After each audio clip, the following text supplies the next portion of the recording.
네, 오늘 로마서 9강 시작하도록 하겠습니다. 로마서 9강은 로마서 4장을 공부하게 됩니다. 오늘 사도 바울은 믿음으로 의롭게 된 아브라함을 예를 들어 설명하고 있습니다. 왜냐하면 율법을 행함으로 의롭게 된다고 주장하는 유대인들이 무엇보다도 아브라함의 후손이라는 사실을 가장 자랑스럽게 내세우면서 마치 아브라함이 율법의 행위로 의롭게 된 것처럼 생각했기 때문입니다. 근데 바울은 4장에서 아브라함이 의롭게 된 것은 율법의 행위가 아니라 그의 믿음으로 말미암았다는 사실을 입증하고 있습니다. 로마서 4장 1절에서 15절 말씀을 읽도록 하겠습니다. 그런즉 육신으로 우리 조상된 아브라함이 무엇을 얻었다 하리요? 만일 아브라함이 행위로서 의롭다 하심을 얻었으면 자랑할 것이 있으려니와 하나님 앞에서는 없느니라. 성경이 무엇을 말하느뇨? 아브라함이 하나님을 믿음에 이것이 저에게 의로 여기신 바 되었느니라. 일하는 자에게는 그 싹을 은혜로 여기지 아니하고 빛으로 여기나니 이를 아니할지라도 경건치 아니한 자를 의롭다 하시는 이를 믿는 자에게는 그의 믿음을 의로 여기시나니 이런 것이 없이 하나님께 의로 여기심을 받는 사람의 행복에 대하여 다윗의 말한 바 그 불법을 사하심을 받고 그 죄를 가리우심을 받는 자는 복이 있고 주께서 그 죄를 인정치 아니할 사람은 복이 있도다 함과 같으니라. 그런즉 이 행복이 할례자에게뇨 혹 무할례자에게도뇨? 대저 우리가 말하기를 아브라함에게는 그 믿음을 의로 여겼었다 하노라. 그런즉 이를 어떻게 여기셨느뇨? 할례시냐 무할례시냐? 할례시가 아니라 무할례시니라. 제가 할례의 표를 받은 것은 무할례시에 믿음으로 된 의를 인친 것이니 이는 무할례자로서 믿는 모든 자의 조상이 되어 저희로 의로 여기심을 얻게 하려 하심이라. 또한 할례자의 조상이 되었나니 곧 할례 받을 자에게 뿐 아니라 우리 조상 아브라함의 무할례시에 가졌던 믿음의 자취를 좇는 자들에게도니라. 아브라함이 그 후손에게 세상의 후사가 되리라고 하신 언약은 율법으로 말미암은 것이 아니요 오직 믿음의 의로 말미암은 것이니라. 만일 율법에 속한 자들이 후사이면 믿음은 헛것이 되고 약속은 폐하여 졌느니라. 율법은 진노를 이루게 하나니 율법이 있는 곳에는 범함도 없느니라. 믿음을 의로 여기시는 하나님. 유대교 랍비들과 그의 제자들은 아브라함을 당대 유일한 의인으로 간주하였습니다. 더 나아가 그들은 아브라함이 이스라엘 민족의 조상으로 선택된 이유가 그의 의로움에 있다고 주장하였습니다. 그러므로 사도 바울은 아브라함의 의에 대해서 초점을 맞추면서 그의 의가 행위가 아니라는 사실을 말함으로써 유대인들의 잘못된 신앙관을 반박하고 있습니다. 즉 바울은 아브라함의 칭의가 그의 행위에 의해서가 아니라 그의 믿음으로 말미암았다는 사실을 선언하고 있는 것입니다. 우리가 하나님과 바른 관계를 맺게 되는 것은 우리 자신의 도덕적인 행함이나 공력에 의해서 이루어지는 것이 아닙니다. 오직 하나님의 은혜의 선물로 허락하신 것을 믿음으로 말미암아 우리는 하나님의 자녀가 되었을 뿐입니다. 이러한 사실을 기억한다면 성도는 신앙생활 중에 이루어지는 선행과 공로도 결국 하나님의 은혜라는 것을 알고 그 어떤 것으로도 교만하지 않을 수 있을 것입니다. 이것은 유대인들 뿐만 아니라 우리 모두가 질문하는 내용입니다. 단순히 예수를 믿음으로 아니면 단순히 하나님을 믿음으로 구원받을 수 있는가? 어떻게 생각하십니까? 두 번째로는 아브라함도 행한 것이나 경건한 삶을 통해서 구원받았다는 사실이 아니라는 겁니다. 아브라함도 믿음으로 구원받았다는 것을 유대인들은 몰랐습니다. 그래서 바울은 아브라함이 하나님을 믿음에 이것을 저에게 의로 여기신 바 되었느니라 는 말씀을 사도 바울이 인용하게 됩니다. 이 말씀은 창세기 15장 6절의 말씀입니다. 아브라함이 누구냐라는 거죠. 아브라함에 대해서 전체적인 아브라함의 생애를 한번 살펴보도록 하겠습니다. 아브라함은 창세기 12장에 하나님의 부르심을 받았을 때가 75세입니다. 그리고 100년을 하나님과 변함없이 동행했던 위대한 신앙의 인물입니다.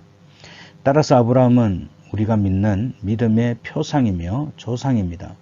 사람들이 아브라함이 갈대아 우르에서 하나님의 부르심을 받았다고 말하는데 이는 사실이 아닙니다.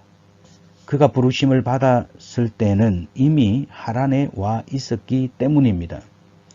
갈대아 우르에서 하란으로 올라온 것은 몇 살 때인지 정확하지 않습니다. 노아가 세상을 떠날 때 아브라함은 60세였습니다. 그때 하란으로 올라왔습니다. 아브라함의 고향은 갈대아 우르가 아니라 하란입니다. 지금도 하란 우르파에 가면 아브라함이 태어났던 동굴이 있습니다. 그곳에 아브라함 기념교회가 있고 욥이 살았던 곳과 멀지 않습니다. 아브라함은 하란에서 태어나서 바벨탑 사건 이후 언어가 혼잡했을 즈음에 아버지 데라를 따라서 갈대아 우르에 가서 살았습니다. 데라는 갈대아 우르에서 우상을 만들어서 파는 직업을 가지고 있었는데 사업이 잘 안 되어서 고향으로 돌아오게 되었습니다.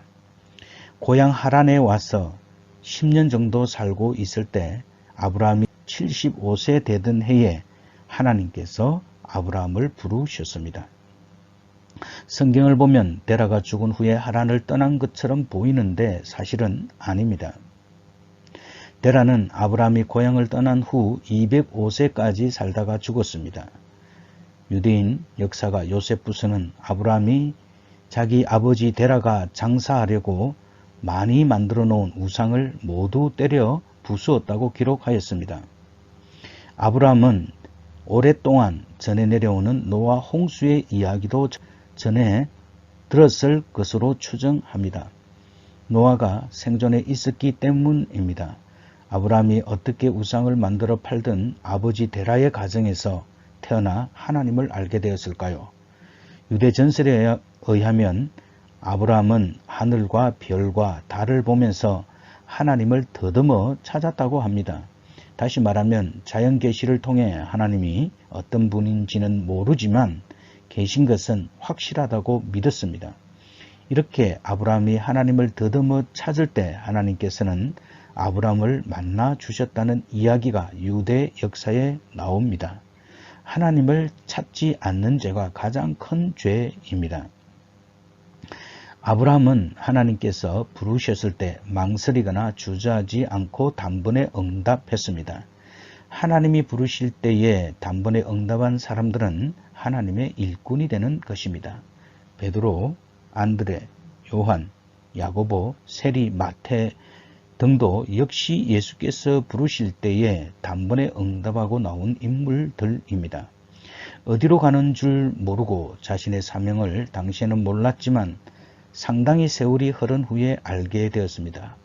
어디로 가는 줄도 모르는데 모든 것을 다 버려두고 떠나라고 하면 그렇게 할 사람은 많지 않을 것입니다. 그러나 아브라함은 하나님의 부르심에 응답하여 갈 길을 모르고 응답하였던 것입니다. 그의 일생은 훗날 하나님을 믿는 모든 사람들에게 모범이 되었습니다. 이러한 아브라함에 대한 이야기는 아브라함이 쓴 것이 아니고 아들 이삭, 이삭에서 야곱으로, 야곱에서 요셉, 요셉에서 그 후손들에게 쭉 이어져 오다가 나중에 모세가 기록한 것입니다. 우리는 아브라함을 피상적으로 알기 때문에 그가 얼마나 위대한 인물인지 잘 모릅니다. 노아 홍수 사건 이후 사람들에게 하나님의 이미지는 좋지 않았습니다. 바벨탑을 쌓았던 이유는 니무롯의 선동으로 인해 하나님의 이미지가 좋지 않게 되었기 때문입니다. 그러나 하나님은 아브라함을 선택하셔서 하나님은 만복의 근원이 되시며 선하심과 인자하심과 전능하심과 신실하신 분이심을 드러나게 하셨습니다. 인간이 이 세상에 태어나 참된 복을 받으려면 아브라함을 알아야 합니다. 세상에서 아무리 부귀, 영화, 권세, 명예를 다 누렸다 하더라도 아브라함을 모르면 진정한 복을 받은 것이 아닙니다. 복을 받은 사람은 아브라함을 통해서 우리 죄를 용서하시기 위해서 구원하러 오신 예수님을 알게 됩니다. 아브라함은 기독교인들도 유대교도들도 이슬람 교도들도 존경하고 사랑하는 인물입니다. 그는 하나님의 말씀대로 열국의 아버지가 되었고 복의 근원이 되었습니다. 아브라함은 100세에 얻은 독생자를 하나님께 바칠 수 있는 순종의 사람이었습니다. 아브라함은 자신의 소유로 인한 문제가 발생했을 때 모든 것을 양보했던 사람이었습니다. 조카 롯과 함께 가까이 살다 보니 두 집안의 목자들이 서로 싸우는 일이 많아졌습니다. 그럴 때 아브라함은 선택권을 조카에게 먼저 양보했습니다. 양보는 믿음이 큰 사람이 할 수 있는 것입니다. 이것은 물질과 인간관계 그 둘 사이에서 어느 것이 더 중요한가를 하나님께서 알아보시는 사건이었습니다. 모든 사람은 세 가지 관계 속에서 살아갑니다. 첫째로 물질관계, 둘째로 인간관계, 셋째로 하나님과의 관계입니다. 하나님께서는 자기를 믿는 자들에게 이 세 가지 관계 중 어느 관계를 제일 소중히 여기시는지 시험하십니다. 하나님과의 관계가 바르게 되고 인간의 관계가 바르게 되면 하나님께서 형통의 복을 주십니다. 하나님을 사랑하고 사람을 사랑하면 하나님께서는 형통케 하시는 복을 주십니다. 아브라함은 어디를 가든지 예배를 소중히 여기는 사람이었습니다. 그는 어디 가든지 하나님께 단을 쌓았습니다. 단을 쌓았다는 말은 성실히 예배를 드렸다는 말입니다. 예배에 실패하면 인생에도 실패할 수밖에 없습니다. 예배는 하나님과의 관계입니다. 그는 항상 하나님과의 관계를 소중히 여겼습니다. 아브라함은 용기와 담력의 사람이었습니다. 용기와 담력이 없었다면 타양 팔레스틴 땅으로 이주할 수가 없었을 것입니다. 지금처럼 인권과 치안이 보장되지 않았던 시대에 만일 어떤 일이 벌어지면 아내를 누이라고 하자고 약속했습니다. 이렇다고 해서 아브라함을 겁쟁이로 보면 안 됩니다.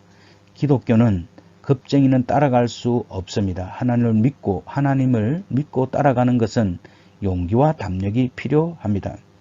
또한 아브라함은 살렘 왕이며 제사장이었던 멜기세덱에게 10분의 1을 주었습니다.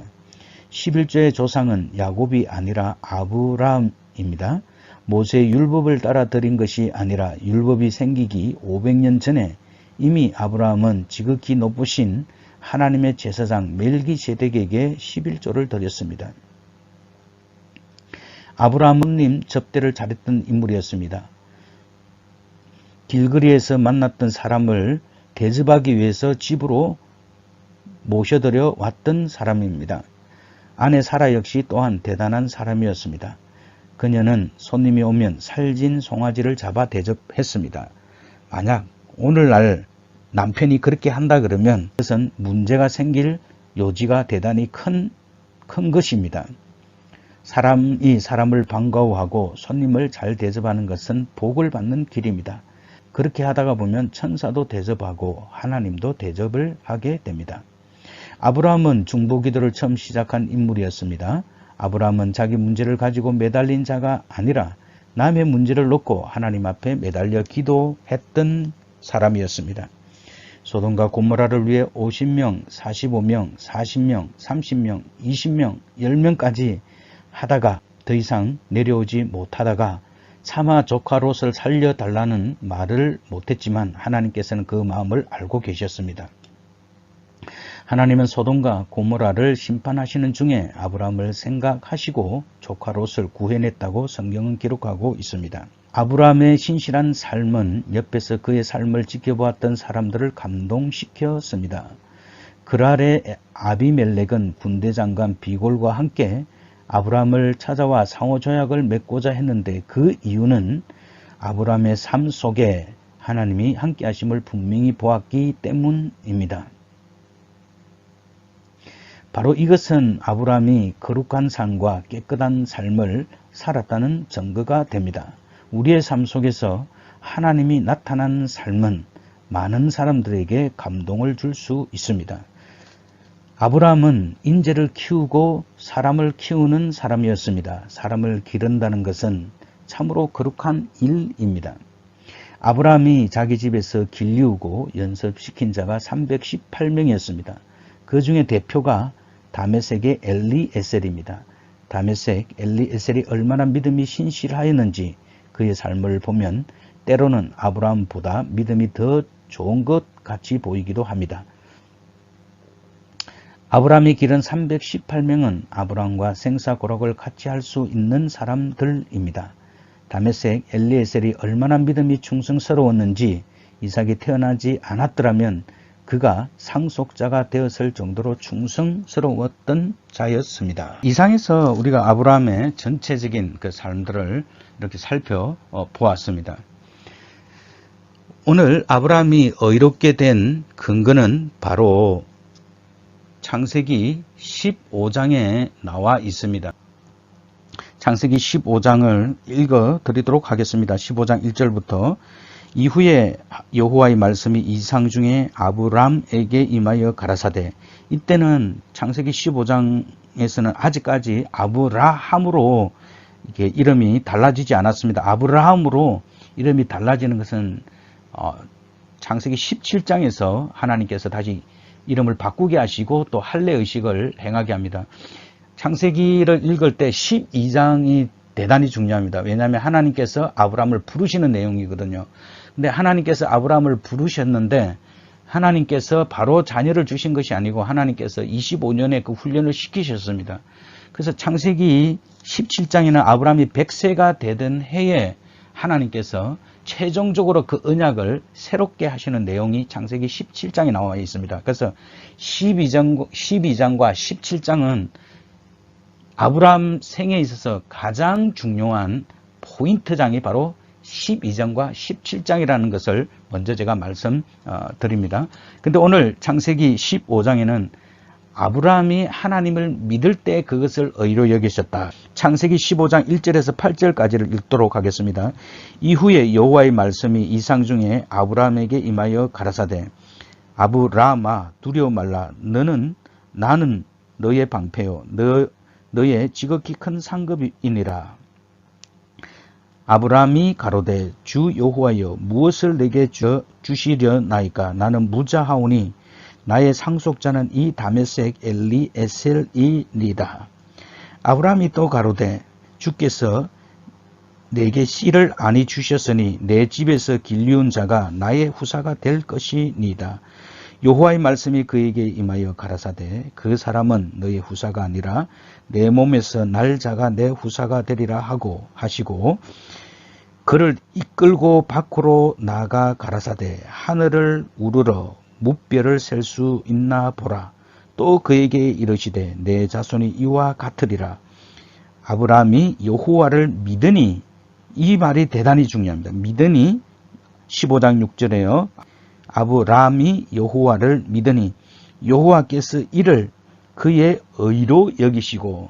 그래서 그 아브라함의 생애를 이해할 때 전통적으로 유대인들이 생각해 왔던 그런 아브라함이 신앙이 의인이었기 때문에 믿음의 조상이 된 것이 아니라 하나님을 믿는 그 믿음이 있었기 때문에 그를 의롭게 여기셨다라는 겁니다.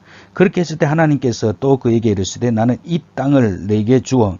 그래서 창세기 12장에서 출발하여서 갈대 우르에서 이끌어내어서 이제 하란 땅에 온 그 아브라함에게 또 그에게 이르되 나는 이 땅을 내게 주어 업을 삼게 하려고 너를 갈대아 우르에서 이끌어낸 여호와로다.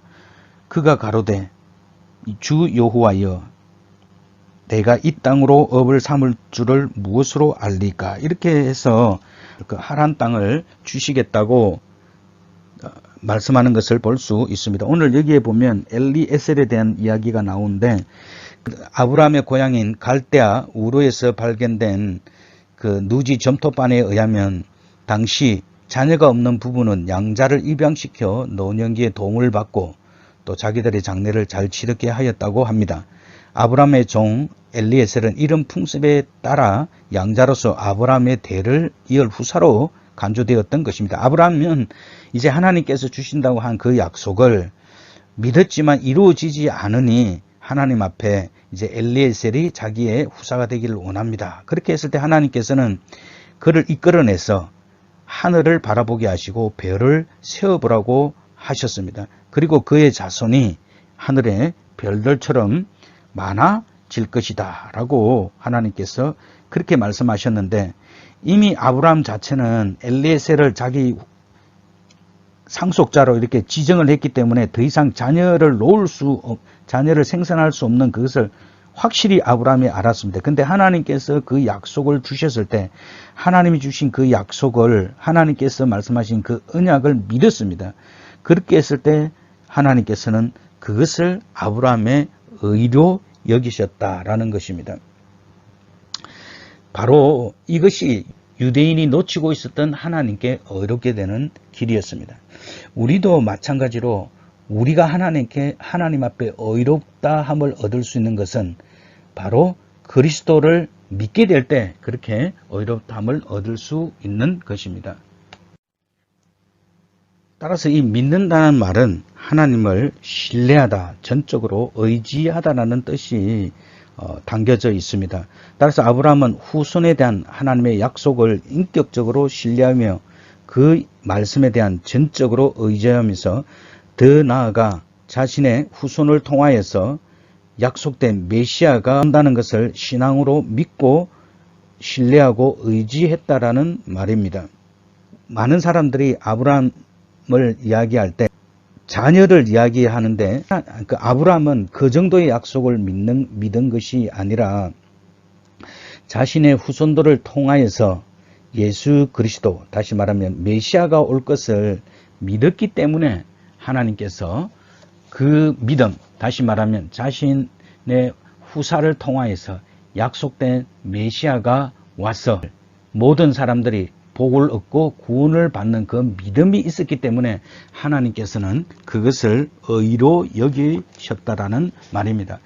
하나님께서 구원을 약속하신 그 구원의 시작이 이 아브라함의 가문을 통하여서 이루어질 것을, 자신의 후사를 통하여서 약속된 하나님의 메시아가 올 것을 믿었기 때문에 그것을 의로 여기셨다라는 말입니다.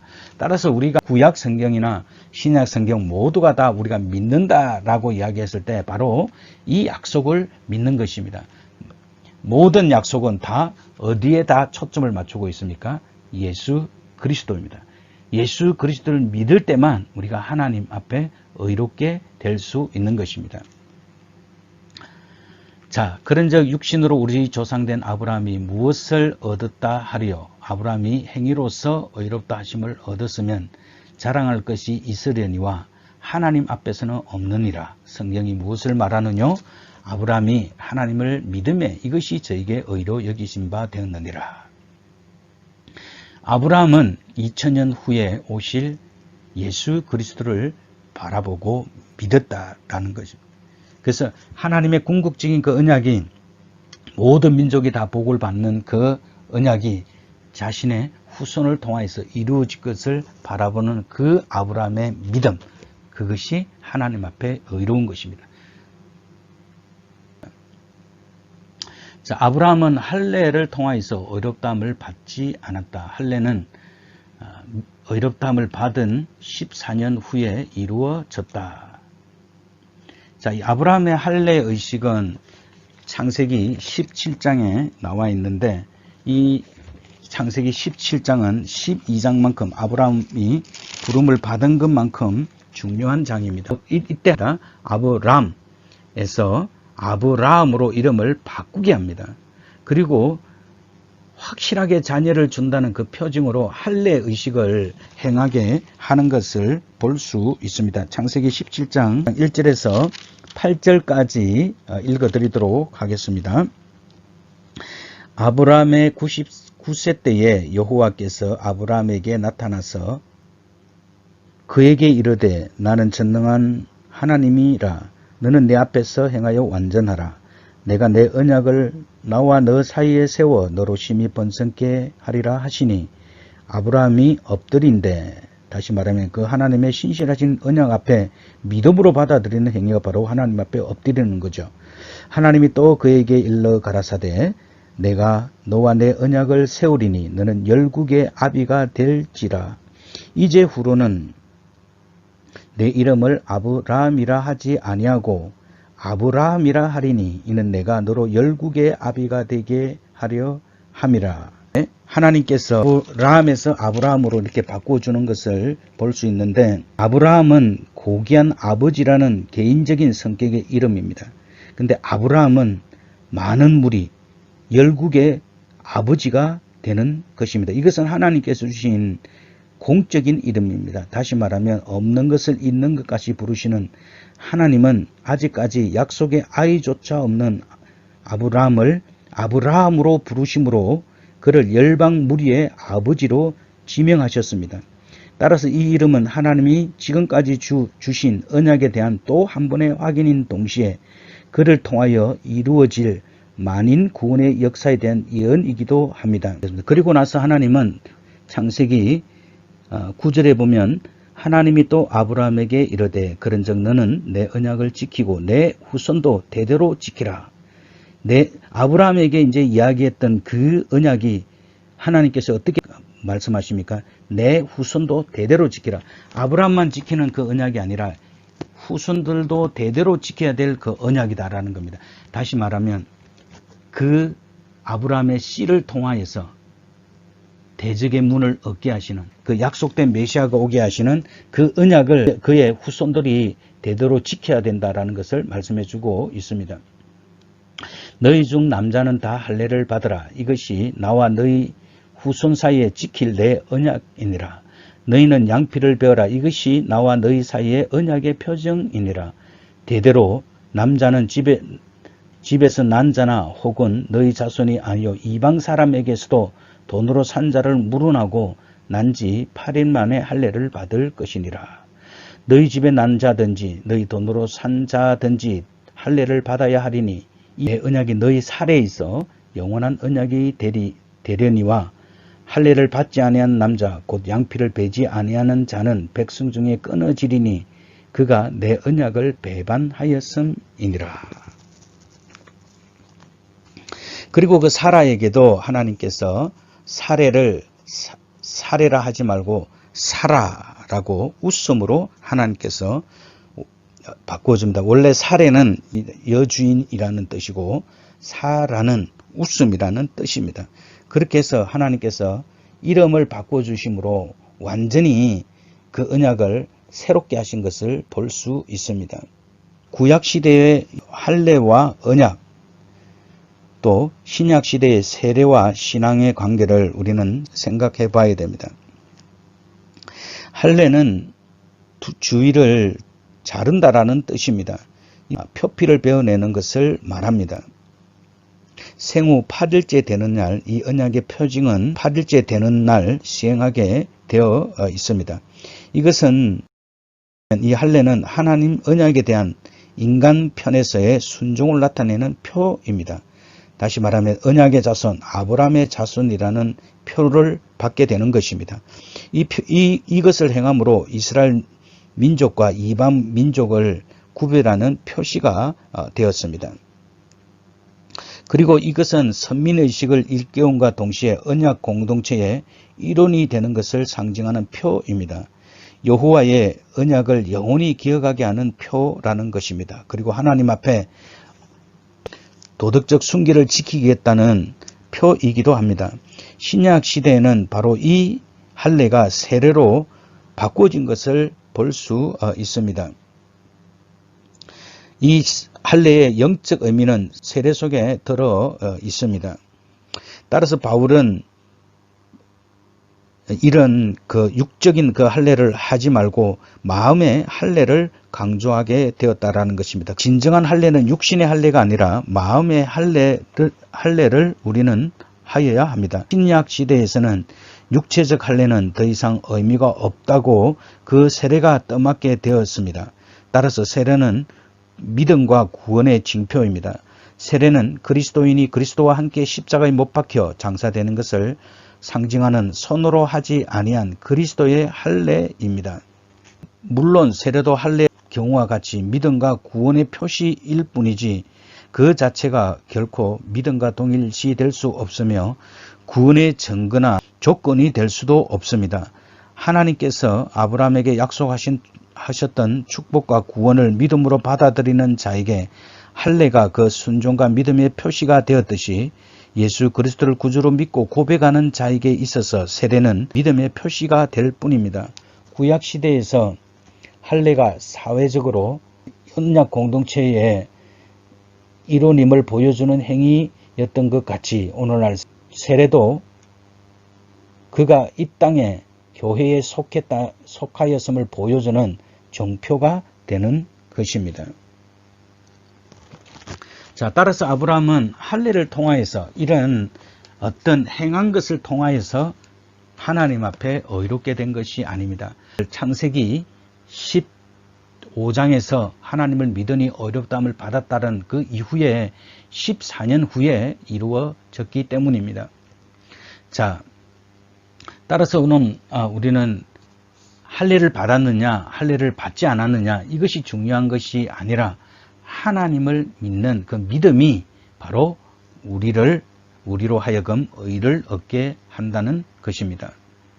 율법은 430년 후에 모세를 통하여서 주어지게 된 것입니다. 따라서 아브라함은 율법의 행위로 구원을 받은 사람이 아닙니다. 아브라함이나 그 후손에게 세상의 후사가 되리라고 하신 언약은 율법으로 말미암은 것이 아니요 오직 믿음의 의로 말미암은 것이니라. 우리는 오직 믿음으로 말미암아 세상의 후사가 된다. 아브라함의 믿음을 정리해 보도록 하겠습니다. 자녀를 바라보는 믿음이었습니다. 그 자녀 속에 하나님의 구속자 예수 그리스도가 온다는 믿음이었습니다. 그리고 아브라함은 온전히 하나님 앞에 자신의 자녀를 드릴 수 있을 만큼 순종하는 믿음의 사람이었습니다. 믿음 그 자체는 의가 아닙니다. 그러나 사람은 예수 그리스도의 대속을 믿음으로 말미암아 구원을 받으며 하나님께 의롭다함을 얻을 수 있는 것입니다. 그러므로 믿음은 구원과 칭의의 근거는 아니지만 그것들의 수단이라고 할 수 있습니다. 진정한 의미에서 믿음이란 사람이 소유하고 싶을 때 갖고 그렇지 않을 때 버릴 수 있는 것이 아닙니다.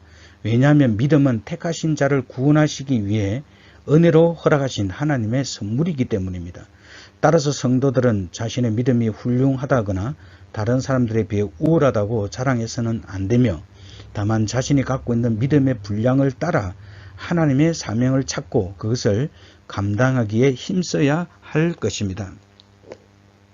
바울은 지금까지 율법의 행위로서가 아니라 오직 믿음으로 의롭다함을 얻는다는 진리를 구약의 대표적인 아브라함의 예를 들어 설명을 했습니다. 이제 다시 바울은 그 진리를 다시 한 번 더 확정하기 위해서 구약의 대표적인 인물 다윗을 예를 들어 설명하고 있습니다. 다윗은 이스라엘의 족장인 아브라함과 달리 모세 율법이 적용되었던 인물입니다.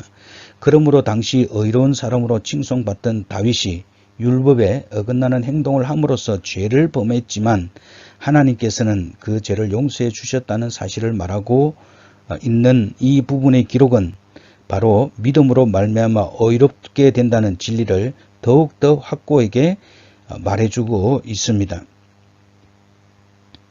그러면 다윗은 하나님으로부터 내 마음에 합한 자라는 인정을 받은 사람이었습니다. 그러면 하나님께서 왜 다윗을 그렇게 말씀하셨는지 그리고 내 마음에 합한 자라는 의미가 무엇인지 살펴보도록 하겠습니다. 내 마음에 합한 자다라는 뜻은, 이게 합하였다는 뜻은 영어로 보면 testified라고 나옵니다. 단어의 뜻은 증명하다라는 뜻의 그 테스트에서 파생된 단어입니다. 그러므로 합하였다는 뜻은 여러 번 테스트를 통해서 입증된 것이라고 해석할 수 있습니다. 다윗의 아버지 이새에게는 여러 명의 아들이 있었고 다윗은 그중 막내로 막내 컴플렉스를 느끼며 외롭고 힘든 어린 시절을 보냈습니다. 형들의 틈에 치여 다윗은 항상 혼자 양떼를 지키는 외로운 목동 노릇을 했습니다. 그래서 양떼를 지키다 보면 무서운 야수들인 호랑이나 곰 등과 맞서 싸워야 했습니다. 다윗이 야수들과 싸우며 컸다는 이야기는 우리들이 잘 알고 있습니다. 그러다 보니 다윗은 하나님을 의지하는 법을 배우게 되었고 하나님을 진정으로 사랑하게 되었습니다. 하나님께서는 다윗을 어렸을 때부터 이스라엘 왕의 제목으로 보시고 그의 어린 시절에 이미 많은 테스트를 하셨던 것 같습니다. 시간이 지나 다윗의 신앙은 성숙해지고 드디어 하나님께서 다윗에게 합격 사인을 내리셨습니다. 사무엘 선지자를 보내어 그를 왕으로 기름 부으셨습니다. 우리도 다윗처럼 신앙생활을 하면서 하나님께 테스트를 받습니다. 이러한 테스트는 우리 신앙을 더욱 성숙하게 만듭니다. 하나님께서는 우리 모든 개개인에게 그분의 놀라운 계획을 갖고 계십니다. 우리를 사용하시기 위하여 우리를 단련시키십니다. 하나님의 은혜로 우리도 다윗처럼 합격을 받을 수 있는 그런 사람이 되어야 합니다. 다윗은 하나님 앞에 테스트를 통과해서 하나님과 마음이 합한 자라는 인정을 받은 사람입니다. 성경 어디에도 다윗에게만 이 말을 썼습니다. 그러니 이 다윗이 얼마나 하나님 앞에 하나님을 사랑하고 하나님 앞에 겸손하고 오직 하나님만을 위해서 살았던 인물이라는 것을 잘 보여주고 있습니다. 그런 다윗도 그 율법을 완전하게 지킨 사람이 아닙니다. 바로 다윗이 간음죄와 살인죄를 지었다라는 것입니다. 그 간음죄에 이어서 그 살인죄를 짓고 나서 시편 32편을 썼는데 여기에는 값없이 죄를 용서하시는 은총을 받아들이고 영혼의 자유를 누리는 그 내용들이 잘 나와 있습니다. 시편 32편을 읽어드리겠습니다. 허물의 사함을 얻고 그 죄의 가리움을 받은 자는 복이 있도다. 마음에 간사가 없고 여호와께 정죄를 당치 않은 자는 복이 있도다. 내가 토설치 아니할 때에 종일 신음함으로 내 뼈가 새하였도다. 주의 손이 주야로 나를 누르시오니 내 진액이 화하여 여름 가물에 마름같이 되었나이다. 내가 이르기를 내 허물을 여호와께 자복하리라 하고 주께 내 죄를 아뢰고 내 죄악을 숨기지 아니하였더니 곧 주께서 내 죄악을 사하셨나이다. 무릇 이로 인하여 무릇 경건한 자는 주를 만날 기회를 타서 주께 기도할지라. 그렇게 말씀하고 있습니다. 이 시편 32편은 다윗이 하나님 앞에 간음과 살인죄를 지었기 때문에 하나님께 용서받을 수 없는 죄인이었습니다.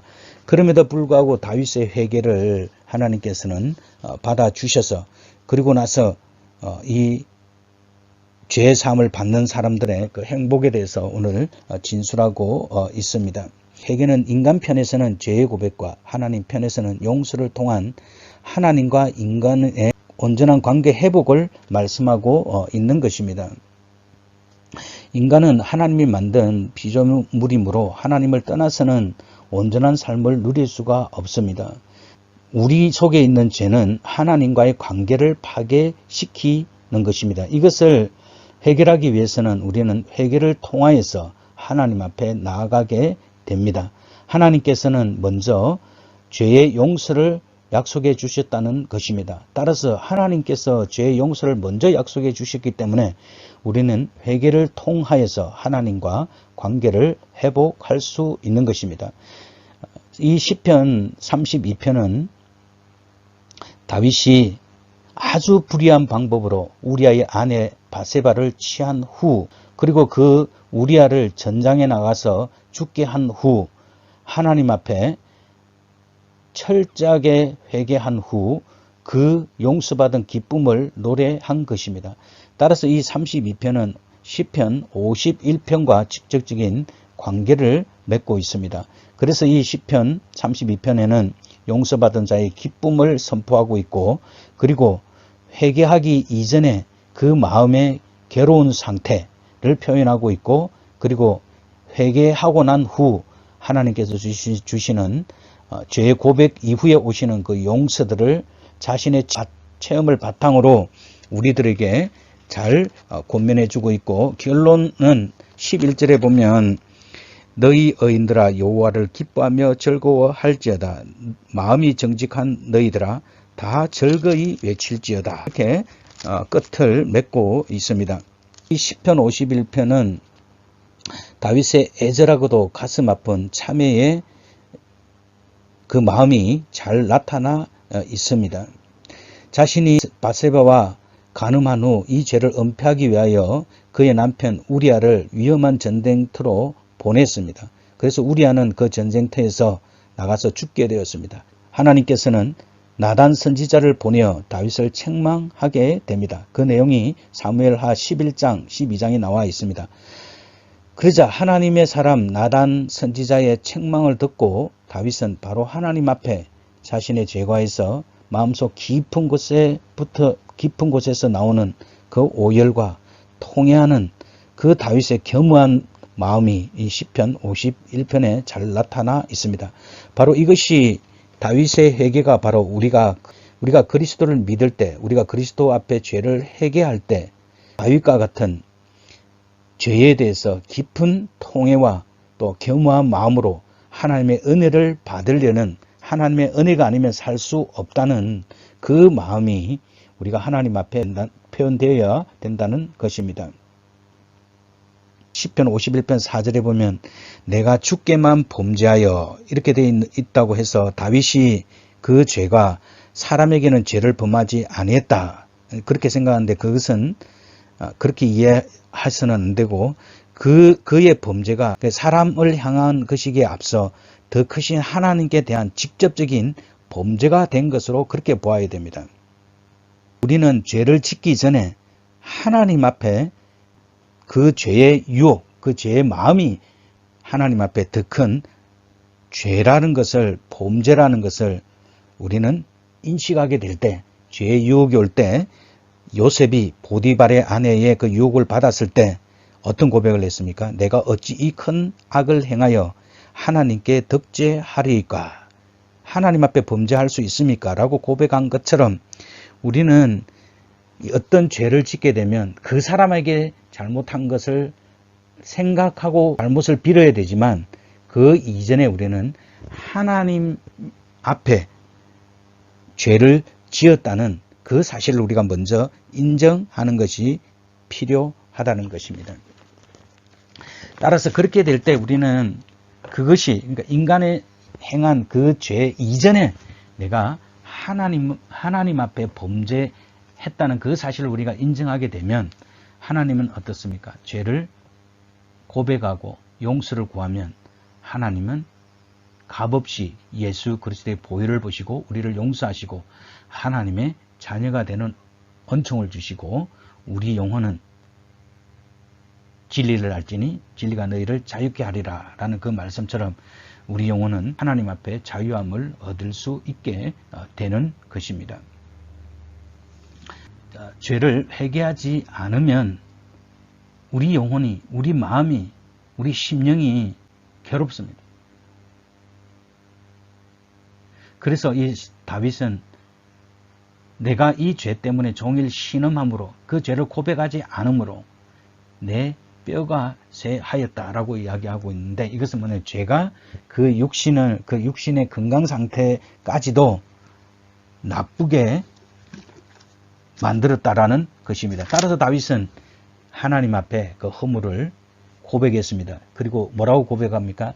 내 죄악을 숨기지 아니하였더니, 여기에 좀 더 첨가가 돼야 돼. 하나도라는 단어가 들어가야 됩니다. 하나도 숨기지 아니하였더니 곧 주께서 내 죄악을 사하였나이다. 그래서 우리가 하나님 앞에 우리 죄를 고백하게 될 때, 완전히 하나도 숨기지 않고 고백하게 될 때 하나님께서는 우리를 사해 주시고 또 하나님 앞에 의로운 존재로 하나님께서 우리들을 세워 주시게 됩니다. 그렇게 했을 때 용서받은 자의 궁극적인 목표는 바로 하나님을 기뻐하며 하나님을 즐거워할 수 있는 것입니다. 노동을 하고 그 대가를 받는 것은 당연한 일입니다. 그러나 일한 것이 없이 대가를 받는 것은 선물입니다. 바울이 오늘 이 4절과 5절에서 이 말을 한 것은 하나님 앞에 어떤 행한 것이나 어떤 경건한 삶을 통하여서 우리가 그 대가로 구원을 받는 것이 아니라 그런 대가 없이 우리의 구원이 바로 하나님의 은혜의 선물이다라는 것을 이야기하기 위해서 다윗이 오늘 4절과 5절에서 이 이야기를 하고 있는 것입니다. 그래서 바울은 일하는 자에게는 그 싹을 은혜로 여기지 아니하고 빚으로 여기거니와 그렇게 이야기하고 있죠. 그러면 4절과 5절, 6절을 이야기한 것은 바로 다윗이 하나님 앞에 뭘 행해서가 아니라 하나님 앞에 경건한 삶을 살아서 의로운 것이 아니라 믿음으로 일한 것이 없이 하나님 앞에 의를 받는 그것을 설명하는 것입니다. 그래서 바울이 7절에서 결론을 내리는 것이 뭐냐면 그 불법을 사하심을 받고 그 죄를 가리우심을 받는 자는 복이 있고 주께서 그 죄를 인정치 아니할 사람은 복이 있도다 함과 같으니라. 그렇게 이야기하고 있는 것입니다. 우리는 오직 믿음으로 말미암아 거룩하신 하나님 앞에 설 수 있습니다. 구원은 오직 믿음으로 말미암아 오게 된다라는 것입니다. 인간은 어떤 노력 또는 어떤 행위를 통하여서 어떤 일을 성취하게 되면 그게 큰 만족감이 있고 또 더 큰 것을 성취하려고 애를 쓰게 됩니다. 그것이 인간 본성입니다. 그러나 이 구원의 복은 더 큰 행복과 더 큰 기쁨을 주는 이유가 뭐냐면 우리가 노력하고 어떤 애를 쓰고 성취하고자 전심전력을 다해도 이룰 수 없는 것인데 그것을 하나님께서 하늘의 복으로 우리에게 거저 주시기 때문에 바로 우리는 하나님의 그 은혜를 노래할 수밖에 없다라는 것입니다. 따라서 다윗이 위대한 것이 바로 그것입니다. 하나님 앞에 자신은 모든 노력을 다하여도 이 죄에 의해서 간음죄와 살인죄, 간접살인죄 때문에 하나님 앞에 도저히 어렵다함을 인정받을 수 없습니다. 그러나 그 다윗이 그 큰 죄를 지으면서도 불구하고 하나님께서 토스라는 그 죄를 낱낱이 다 아뢰는 그 다윗의 죄를 용서해 주시고 더 나아가서 그를 의롭다고 인정해 주셨다라는 것입니다.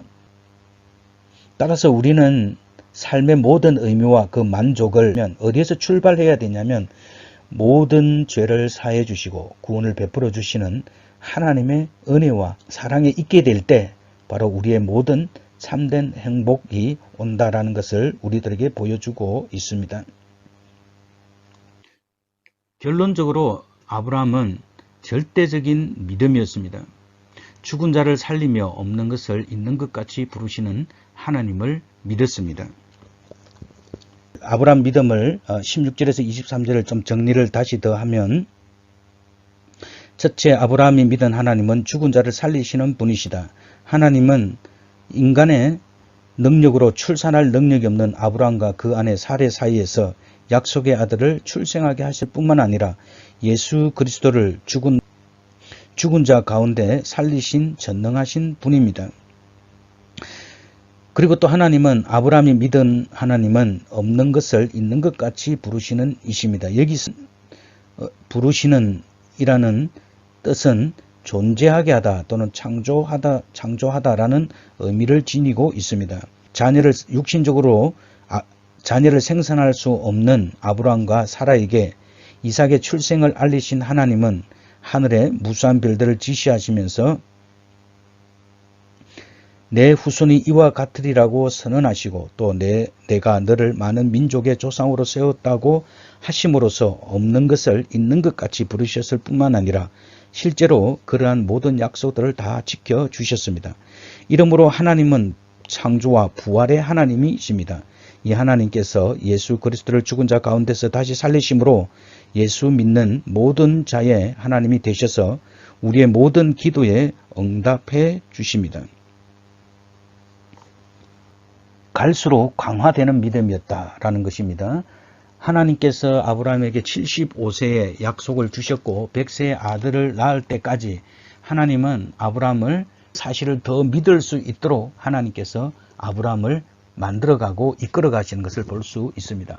우리는 이 아브라함의 그 믿음을 통해서 알 수 있는 것은 오늘 많은 그리스도인들은 이구동성으로 그렇게 이야기합니다.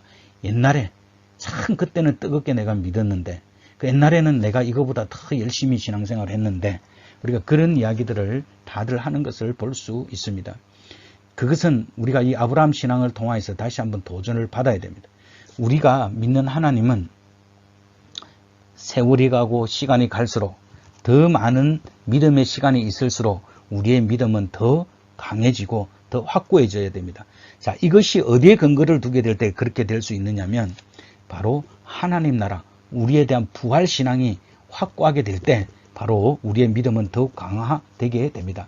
우리가 이 신앙생활을 하면서 어떻습니까? 다 믿음으로 살면 만사 형통하고 다 잘되고 모든 아무런 문제가 없을 것 같던, 그리고 우리가 믿음으로 기도하면 세상의 죄들은 없어지고 동성연애는 물러가게 되고 이 땅에 그런 죄악들이 다 없어질 것 같아도 어떻습니까? 그것은 우리가 기도한 대로 되지 않고 세상은 점점점 더 악해지고 하나님을 대적하게 되고 하나님 앞에 도전을 하게 되는 이 세상을 보게 됩니다. 그럴 때 우리가 그런 데에 소망을 두고 있으면, 그런 곳에 기도하고 있으면 우리는 실망할 수밖에 없고 우리의 믿음이 마치 패배한 자처럼 우리가 세워질 수밖에 없다라는 겁니다.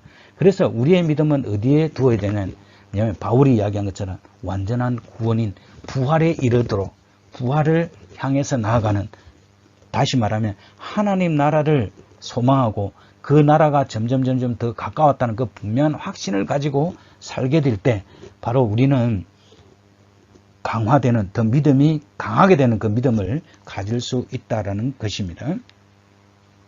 아브라함은 99세가 되어도 하나님의 약속을 믿었습니다. 믿음이 없어 하나님의 약속을 의심치 않고 믿음에 견고하여져서 하나님께 영광을 돌리며 약속하신 그것을 또한 능히 이루실 줄을 확신하였다. 내가 이루는 것이 아니라 약속하신 하나님이 그것을 이루신다라는 겁니다. 그래서 우리 신앙의 모든 것은 바로 하나님이 나의 삶을 통하여서 하신다라는 것을 우리가 믿어야 합니다. 자, 그리고 아브라함은 바랄 수 없는 중에 바라보는 신앙이었습니다. 하나님의 약속이 너무나 크고 도저히 실현 불가능한 것이라 할지라도 믿음으로 바라보자. 하늘의 별과 같이 많은 자손들이 올 것을 바라보았습니다. 그래서 궁극적으로는 이 아브라함이 바라보았다는 것은 그 후손을 통하여서, 그 후사를 통하여서 약속된 메시아가 오는 것을 바라보는 그 신앙이었습니다. 아브라함이 바랄 수 없는 중에 바라고 믿었으니 이는 내 후손이 이와 같으리라고 하신 말씀대로 많은 민족의 조상이 되게 하려 하심을 인합니다. 자, 우리는 오늘 아브라함과 다윗의 이야기들을 살펴보았습니다. 우리가 하나님 앞에 의롭다함을 얻을 수 있는 것은 우리의 행위나 우리가 하나님 앞에 경건하거나 의로운 삶으로 얻는 것이 아니다라는 것입니다. 우리가 아브라함처럼 그런 위대한 믿음과 큰 믿음을 갖고 살 수도 없고 다윗과 같이 그런 용기 있고 또 하나님 절대 신앙으로 우리는 살 수 없습니다. 그러나 우리 같은 사람도 하나님 앞에 의롭게 되는 길은 바로 하나님께서 예수 그리스도를 통하여서 우리에게 보내주신 그 믿음을 믿게 될 때 하나님께서 우리를 의롭다고 해 주시는 것입니다. 다음 주에는 그리스도에 대한 믿음, 그리스도께서 우리를 위해서 어떤 일을 해 주셨는지, 또 왜 예수 그리스도를 믿으면 우리가 의롭게 되는지 이야기하도록 하겠습니다. 공부하시느라 수고 많이 하셨고요. 기도하도록 하겠습니다. 살아계신 하나님 아버지, 오늘도 우리들을 사랑해 주셔서 아브라함과 다윗의 신앙을 살펴보았습니다. 하나님, 우리에게도 아브라함과 다윗과 같은 절대적인 믿음, 하나님의 약속을 신뢰할 수 있는 그 믿음을 주시고 하나님 앞에 믿음으로 의롭게 되는 이 믿음 가운데 하나님께 영광 돌리며 감사함으로 살아갈 수 있도록 주께서 도와주시옵소서.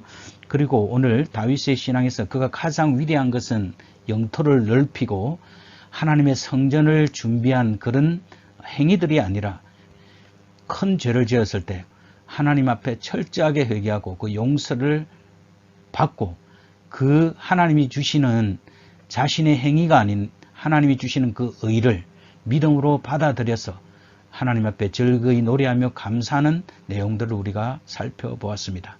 하나님 아버지, 우리에게도 이런 절대적인 믿음과 하나님 아버지 날마다 더 깊어지는 그 믿음과 하나님 나라를 바라보고 지금 주어진 이 세상에서 모든 것을 인내하며 믿음으로 나아갈 수 있도록 우리 하나님께서 도와주시옵소서. 하나님 아버지, 우리의 삶이 그리스도 안에서 더욱 강건하며 주의 은혜 가운데 감사함으로 영광 돌리는 하루하루가 될 수 있도록 주님께서 도와주시고 하나님, 우리의 죄 많음에도 불구하고 예수 그리스도를 통하여서 우리를 의롭다 하시고 하나님의 자녀가 되게 하시고 영원한 하나님 나라를 소망할 수 있도록 우리를 인도해 주신 하나님 아버지, 참으로 감사를 드립니다. 우리가 더욱 하나님을 사랑하며 의지하며 주님의 이름 앞에 무릎을 꿇고 영광을 돌릴 수 있도록 주께서 도와주시옵소서. 감사합니다. 예수님에게 하신 이름으로 기도드립니다. 아멘.